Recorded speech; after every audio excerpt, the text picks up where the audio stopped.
Good afternoon. This is the news update on Dominion Television, Ibadan. I'm Oluwayemi Adelakun. The Senior Special Assistant to President Bola Tinubu on Media and Publicity, Temitope Ajayi, has dismissed the reports claiming that the president is scheduled to visit the United States on Tuesday for a meeting with U.S. Vice President J.D. Vance.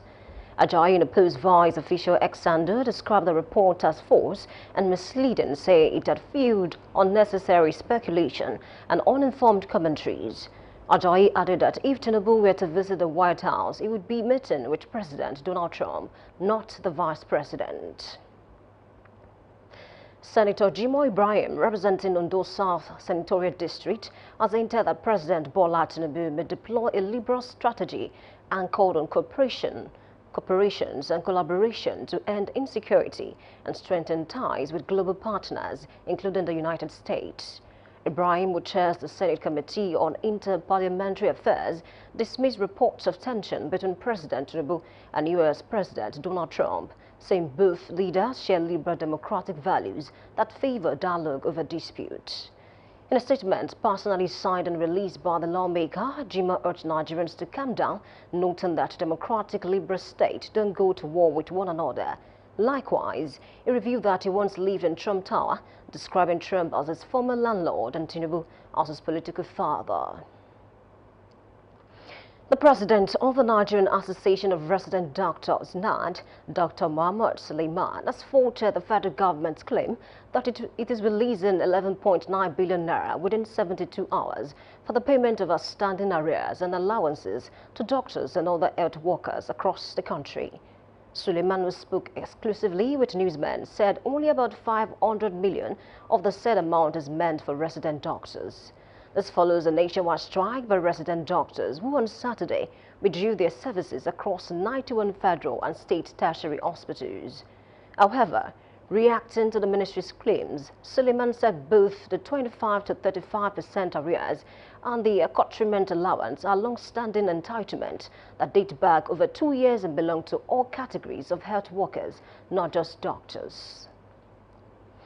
The People's Democratic Party, PDP factions are clashing over the warning letters by the camp of Ambassador Umar Damagum to two members of the National Working Committee, NWC, the National Secretary, Senator Samuel Ayawu, and the National Organizing Secretary, Captain Ma Bature.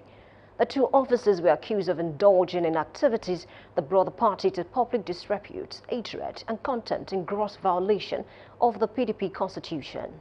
However, Anyawu and Bature dismissed the letters as an afterthought, conjoined to paint a false picture and justify the logical and unworkable suspension.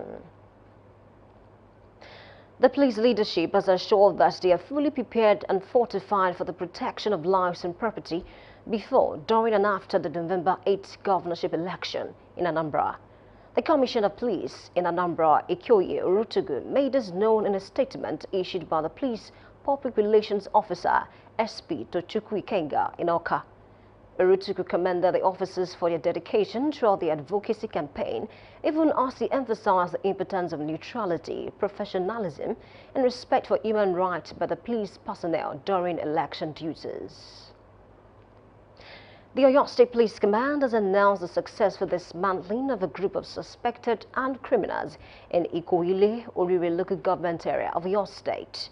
In a statement released by the Police Public Relations Office through CSP Osifeso Adewale, the operation disrupted a criminal network known for armed robbery, kidnapping, and violent offences that terrorized the community. Similarly, the achievement was attributed to the dedication of officers from the Ikoile Divisional Police Headquarters, supported by various security agencies and vigilant local intelligence. According to reports, officers recovered several significant items, including one AK-47 rifle with 15 rounds of ammunition, among other items, even as they encouraged the public to report any suspicious activities promptly to the Oyo State Police Command at all times. On the foreign scene, Tanzanian President Samia Suluhu Hassan has been sworn in shortly for a second term amid tight security following an election marred by violent protests and rejected by the opposition as a sham. The inauguration ceremony was held at a military parade ground in the capital, Dodoma, in an event closed to the public but broadcast live by the state-run television. Samia was declared the winner on Saturday with 98% of the vote in a poll she claimed was free and democratic. However, international observers have raised concerns about the transparency of the election and its violent aftermath. Local authorities in Afghanistan said that about 20 people have died after an earthquake struck northern Afghanistan, with the toll expected to rise as rescue efforts continue. According to the United States Geological Survey, the earthquake struck near Mazar-e-Sharif, one of the country's largest cities that is home to about 500,000 people, at a magnitude of 6.3 and a depth of 28 kilometers. Likewise, the Taliban government health ministry and a Taliban spokesman in Bok province, Arji Saidi, added that more than 320 people have been injured. United States President Donald Trump has played down the possibility of a U.S. war with Venezuela, but suggested Nicolas Maduro's days as the country's president are numbered. When asked if the U.S. was going to war against Venezuela, the U.S. president told newsmen that he is in doubt about it. His comment comes as the U.S. continues to launch strikes on alleged drug smuggling boats in the Caribbean to what Trump claims are necessary to stem the flow of drugs into the U.S. Talking sports this afternoon, former Liverpool star and current Real Madrid defender Trent Alexander-Arnold has disclosed that he wouldn't celebrate his goal if he scores against Liverpool in Tuesday's Champions League at Anfield.